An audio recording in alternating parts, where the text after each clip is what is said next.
Happy Halloween, everyone. Today we're going to be celebrating the spooky season with a new film that has been sweeping the nations. While trying to find a scary type of film to review for you guys, I came across Talk to Me.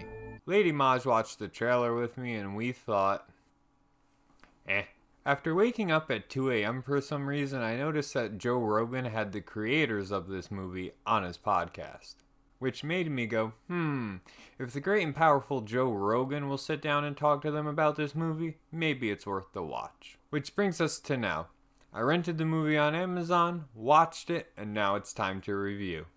Talk to Me is a 2023 horror film written by Danny Philippou and Bill Hisman, while being directed by Danny and Michael Philippou, based on Daley Peterson's concept. That was a mouthful. When a group of friends, and I use that term loosely, find a way to call upon spirits using an embalmed hand. Once this thrill ride becomes a social media trend, some take it too far, opening the door to the spirit realm, leaving them struggling if reality is what it is or just an elaborate illusion. By the way, if you're liking what you're seeing so far, make sure to subscribe and turn notifications on so you never miss a new upload. For those of you who don't know, I'm not a big horror fan at all. Unlike psychological thrillers, most horror films, especially nowadays, are pretty slow-paced, predictable, just rely on bloody gore scenes and are all around boring. Talk to Me is the perfect example of how to make a gore horror with suspenseful moments that mess with your noggin. So I have to say to future filmmakers, take notes. After a minute of studio and production logos, we start our story off at some type of high school party where there's a blonde kid running around looking for a kid named Duckett. Hey, is Duckett up there? Who the fuck is Duckett? That would totally be me. Hey bro, I'm looking for a Duckett. Have you seen him? Duckett? More like fuck it. I honestly can't tell if this is a student or the person's parent. She's just casually trying out for Hell's Kitchen while Coachella's happening around her. Cole finds Duckett by himself in the bathroom after breaking down the door. I'm gonna take you home, okay, bro? To where Duckett looks like he's been on a meth bender for the past 6 years. Cole's trying to take him home because he's obviously had enough.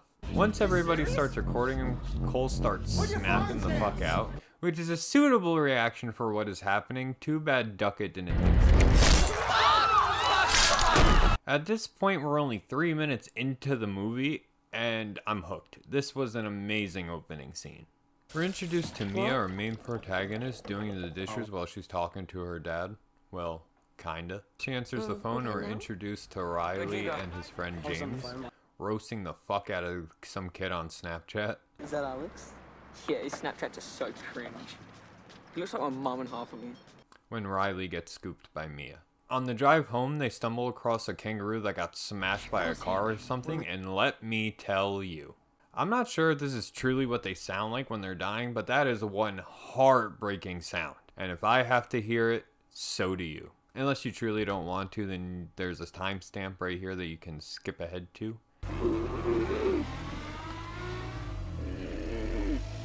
Once at Riley's, we meet Jade, Riley's sister and Mia's best friend, after she almost knocked her out with that swing. Even the freaking dog yelped. Dog.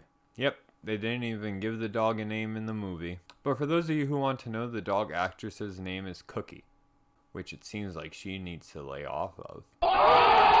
Please kill me. Then she gets whacked again by Riley. Mom's heading to bed, so the girls sneak out to go to a party, but then Mia invites Riley, which is super weird because he's like 12, but whatever. Our trio gets to the house and it's pretty obvious that nobody wants Mia there.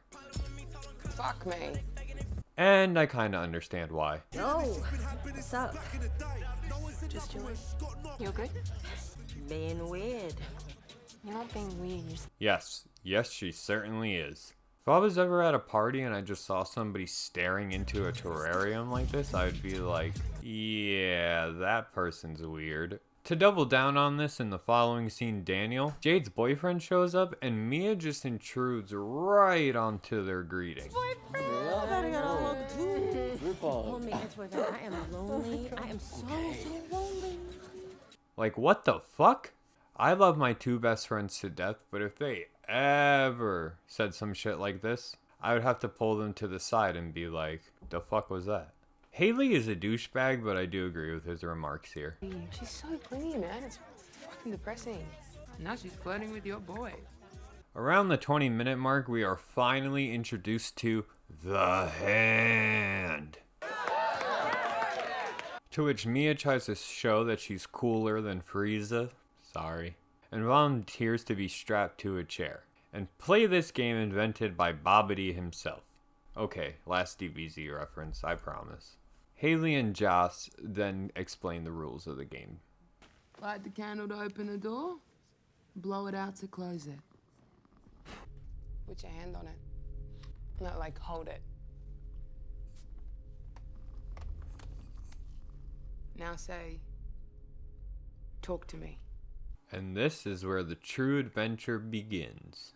Mia starts choking and drowning while the spirit enters her body and basically starts possessing her. I don't understand how anybody would want to play this. I remember growing up, we had like the choking game and various other types of like torture methods that were disguised as games. But this is some next level shit that if I ever saw it go down at a party, I would just be like, nope. Just look at her eyes and her skin right now. Along with that voice, how is anybody in this room just sitting there looking at this and being like, yep, give me a tall glass of that. The spirit inside Mia starts looking at Riley, in which somebody needs to call Chris Hansen immediately because, You'll split you, pretty boy.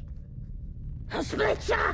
This part creeped me out so much. Run, run, run, run, run, run, run.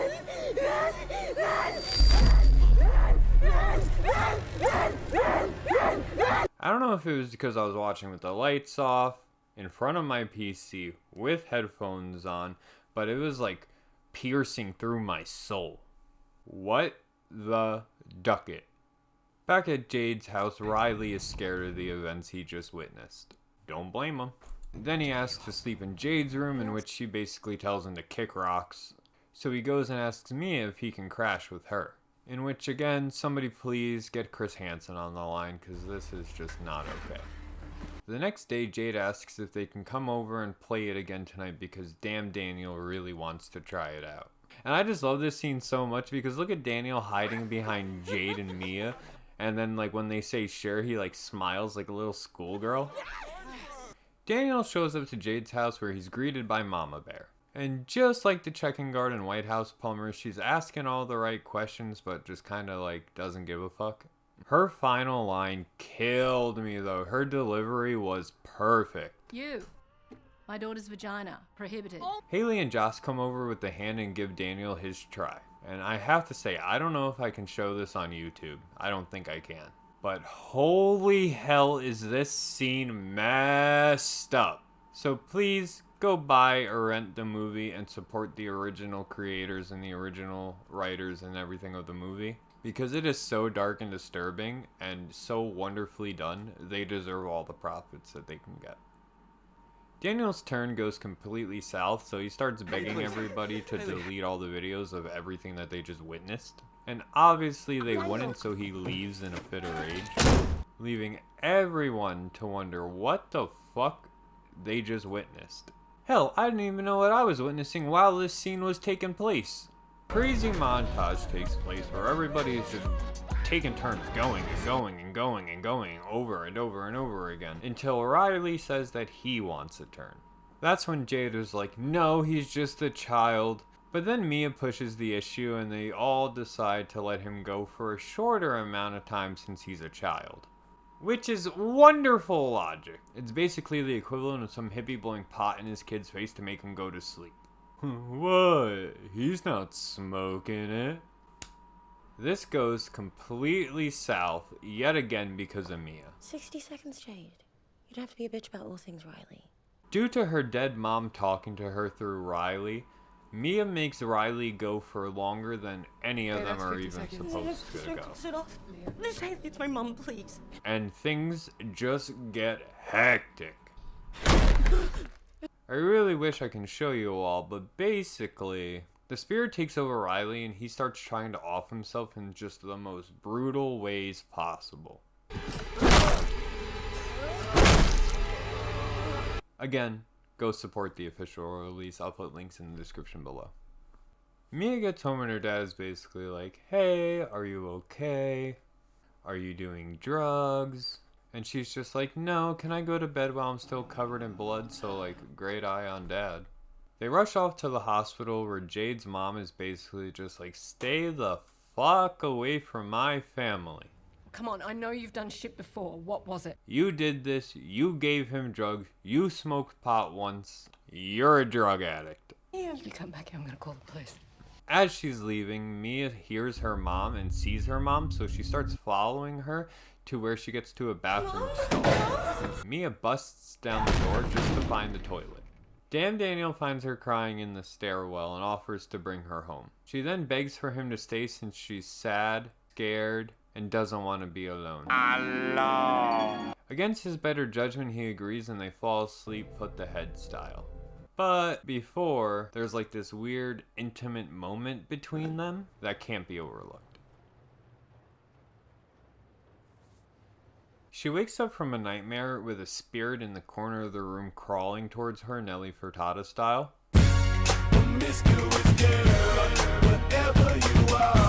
And promiscuous is right, because she dives right into those little piggies. But really, it's Mia diving into Daniel's little piggies. Oh, what the? Mia! Oh. Daniel's reaction is very warranted for somebody waking up to a foot mouth massage. Mia uses the hand one more time to talk to her dead mom to ask if she really offed herself or if it was just an accident. But then Mama Ghoul tells her that Riley needs help. he's stuck in limbo being ripped to shreds before ending the visit with a nice sticky wet decaying cuddle session. Back at the hospital, Riley is going straight feral. He bit his sister's hand while she was giving him a sponge bath, and now he's just smashing his head off of the tile floor. After witnessing these traumatic events, they get the mystery team back together at, I think it's Haley's house, I can't really remember, to try to think of a reason as to why this is still happening and how to stop it. Joss explains that this has happened before with the person that gave him the hand in the first place. Wait, who stuck it? I got the hand off him. He tells a story about Duckett from the opening scene where he went berserk from using the hand too much. Did the hand shit and asked if I could borrow it and said I could keep it. So maybe he'll know how to stop it. The gang tracks down Cole to a bus stop to start asking him some question. After finding out what happened and what is going on, Cole just completely freaks out on the gang. You let a kid do it? Maybe it's time you stop fucking up people's lives, Joss. But he does give some insight that they can use on how to stop this, or at least try. Spotty should kick him out. They get weaker the longer they're in here. Jade freaks out on Mia since this is all of her fault. I wish that you didn't force yourself into my family meal. Says she doesn't want to be friends with her anymore, and to basically just duck it off. Mia uses her talk no jutsu powers to convince the gang to try to get Riley to play inside of the hospital while he's on life support. Since he can't talk, Mia tries to use herself as like a little gateway to connect to a spirit and try to get some answers from them. And of course, it's a little girl. What horror film wouldn't be complete without a creepy child? The girl shows Mia where Riley is trapped, and it looks absolutely terrifying. This poor little dude. Mia's dad finally decides to tell Mia the truth about her mom offing herself while her dad reads the note her mom left behind. It's honestly an emotional scene that made me tear up. I'm not even gonna front on you guys. Mia is a full-blown schizo at this point. Spirit Mom is talking to her, telling her that her father is lying. Her father turns into one of the creatures and starts trying to kill Mia. But really, he's just trying to save her while she's in like this fucking limbo world. Mia grabs a pair of scissors thinking that her dad is a demon and just ruins his whole goddamn life. I mean, literally. Demon Mom convinces Mia that the only way to help Riley is to kill him and set his soul free, which is exactly what she sets out to go do. She gets to the hospital where she's confronted by Jade's mom, who is kind of apologizing for accusing her of being a drug addict and everything just by saying, There were no drugs, Mia. He had a breakdown. I just couldn't face that. I'm so sorry that I blamed you. I know that you wouldn't do anything to hurt him. But little does she know Mia's true intentions on being there. Jade left the hospital to go check on Mia since the last phone call they had was a little bit disturbing and worrisome. She shows up to Mia's house and she stumbles upon Max taking his final breaths, trying to, stop the wound. Mia steals Riley's body and is pushing him up this hill/field outside of the hospital just as Jade is pulling up to the hospital. Mia! I love how easy they make it seem to take somebody out of an intensive care unit, secretly without discharge papers or anything like that. No paperwork, no nothing. Thinking Riley is one of those disgusting creatures that needs to be set free, under her mother's disgusting guiding hand, she goes to push Riley into oncoming traffic on a freeway. Jade is running after her, screaming for Riley's safety. Mia's disgusting mother is still whispering in her ear. You're doing the right thing. Show him the way. The time is ticking, my heart is racing, and right before everything happens, you see something click in Mia's head right after her mother says this. I can protect him. We'll have him forever.